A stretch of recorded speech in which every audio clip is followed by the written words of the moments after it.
Hey you guys, how are you? It is your favorite motivational speaker. If you're a new subscriber, thank you for subscribing. I need you to like, comment, share, and make sure you subscribe to my channel so you can get notifications of every time I post a video. So we're going to discuss narcissistic abuse, right? A lot of us come from families that were narcissistic. A lot of us was born into narcissism, all right? And I need you to understand, if you're in a relationship with a narcissist and you're planning your exit, don't ever tell the narcissist that you're planning your exit. You see, what they do, they know you, right? See, you know the real you. You know the real them, all right? You know the real them. You know what makes them tick. You know that what they're wearing is a mask, right? But I need you to understand the narcissist does not get off on how much you don't give them sex.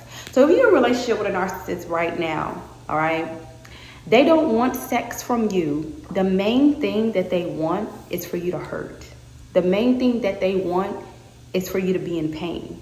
The main thing that they want is for you to drive off emotions. It's like they're from Satan, right?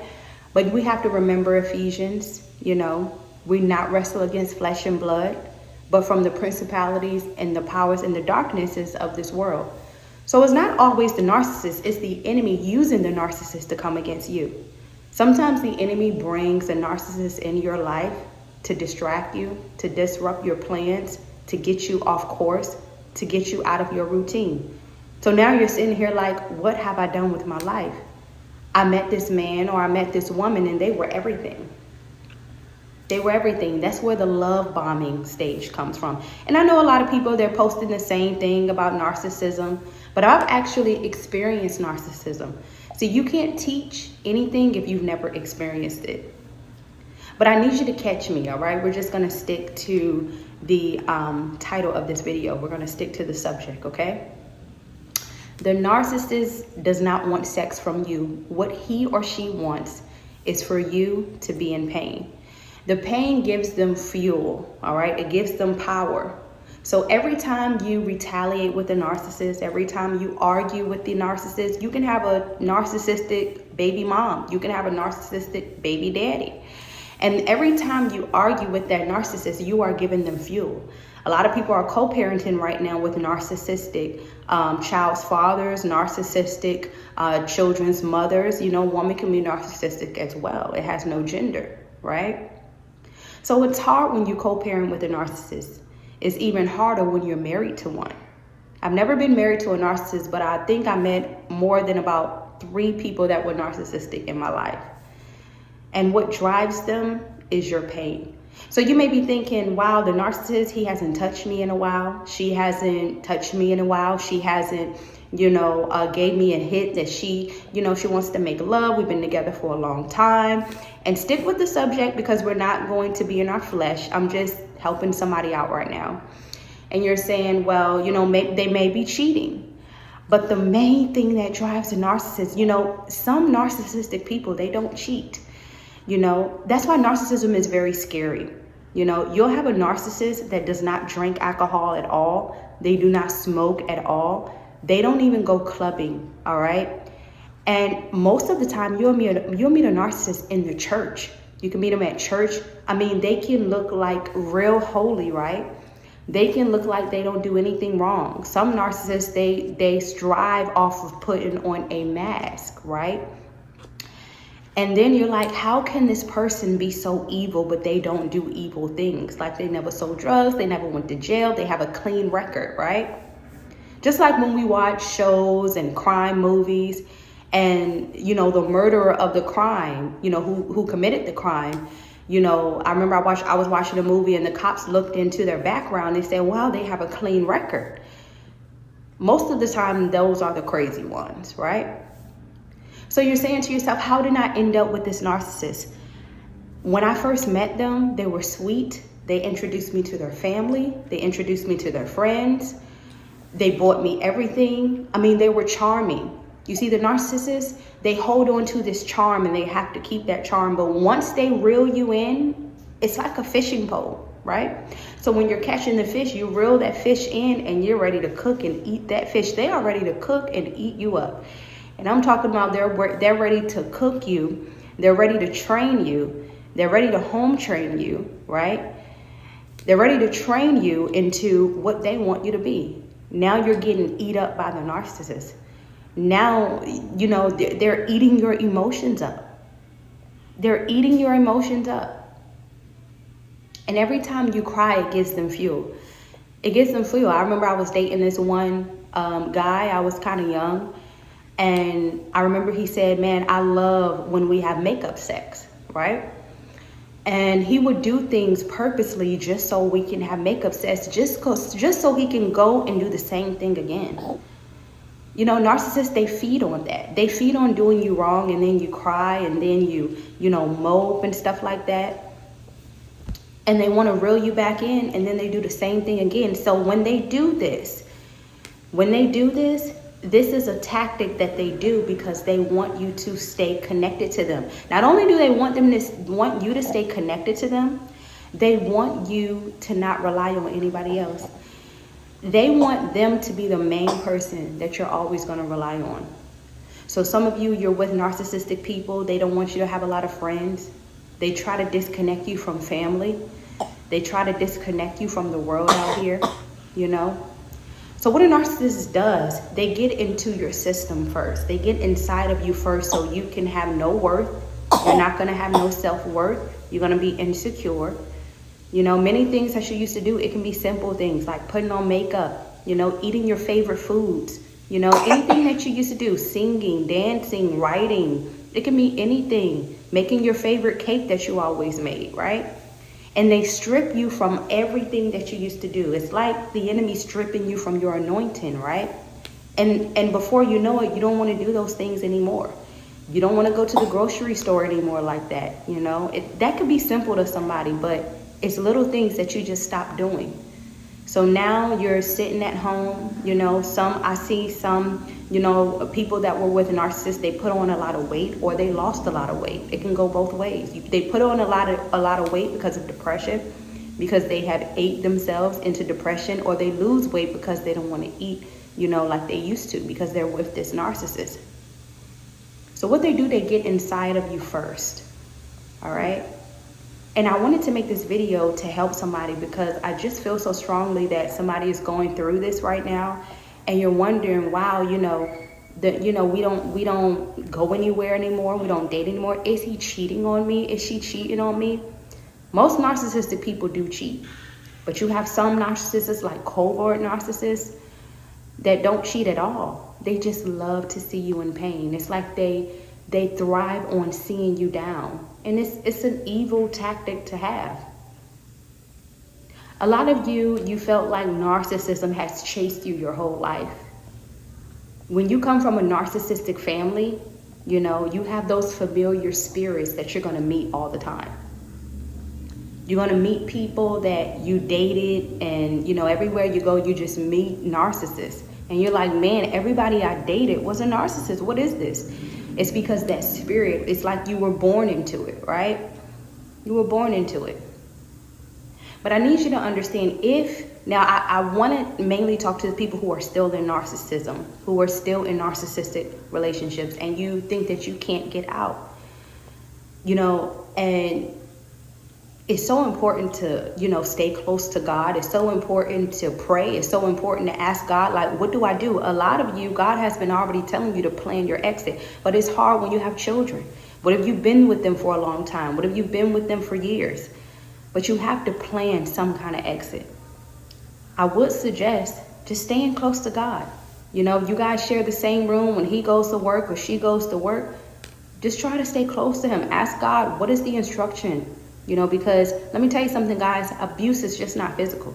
Abuse is mental. Abuse is psychological. And that's what most narcissists do. They make sure they never touch you. You got some narcissists that make sure they never put a hand on you, right? But they psychological abuse you. They religiously abuse you. It's still abuse. So if you're going through that, I suggest you plan your exit smoothly. You know, talk to somebody trusted. But most of the time, you can't talk to anybody about what you're going through when you're in these type of relationships, because not a lot of people understand. Or some people, they're already in it and they're going to think you're crazy, right? So that's why you talk to God, you pray, you know, you do all of those things. Go to therapy if you have to. But I want to say this: if this narcissist was in your life for a long time and you feel like you can't get to your old self, you feel like you have just you're completely drained. People that want to drain you do not love you. You know, the enemy is going to send people in your life your way to try to disrupt God's plans. And if you continue to come into the agreement of that, you know, your life may be shortened. You know, I've seen a lot of people who have strokes just from narcissistic abuse. People have heart attacks just from narcissistic abuse.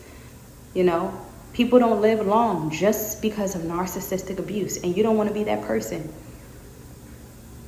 Now, for many of you who have already gotten out of the narcissist, who have already left the narcissistic relationship, kudos to you. Congratulations. You have survived. Now, it's going to be a healing process. You're going to have to heal. I remember at one point when I was dealing with a narcissist and he left me, it took me about a year or two to heal. But then I didn't know that I was still healing after that. So really, it took me about three years to heal. It might not take that long for you. But congratulations, because you are a survivor. You survived a narcissist. Not many people can say that. You know, and sometimes God put stuff in your pathway so you can be able to help somebody else in life. Maybe there's somebody that's going to deal with something similar that you went through. You're going to know how to give them the steps on how to get out of it. So thank God for that. I want to say, if the narcissist left you, God saved you. Let me say that one more time. If the narcissist left you, God saved you. All right? Because he knew that you were kind of too weak to leave. So he removed them. And you probably prayed the prayer like, God, I want to get out of this relationship. I just don't know how to do it. So sometimes he make the narcissist leave, do the final discard, which hurts really bad. But if you are out of the narcissistic relationship, stay out. These people do not change. The only change that these people will go through is changing up their ways to try to get you again. I don't believe that narcissistic people can't change, but there has to be a true deliverance that comes forth in their lives in order to change. It has to be a deep deliverance from God himself in order for a narcissist to change. It has to be therapy. It just has to be a deep deliverance from them. Like God has to strip them. They have to be totally connected to God. They have to give their life. They have to surrender. That's when you know a narcissist has changed. But more than likely, I haven't seen a narcissist that didn't change yet. The narcissist only comes back to finish its job. It only comes back to finish its job. They have new tactics, you know. Some of y'all have exes that were narcissistic and you haven't heard from them in years, but they watch you. You know, you may have platforms. You may not even be on social media, you know. You may just, you know, if you're not on social media, they may live in the neighborhood.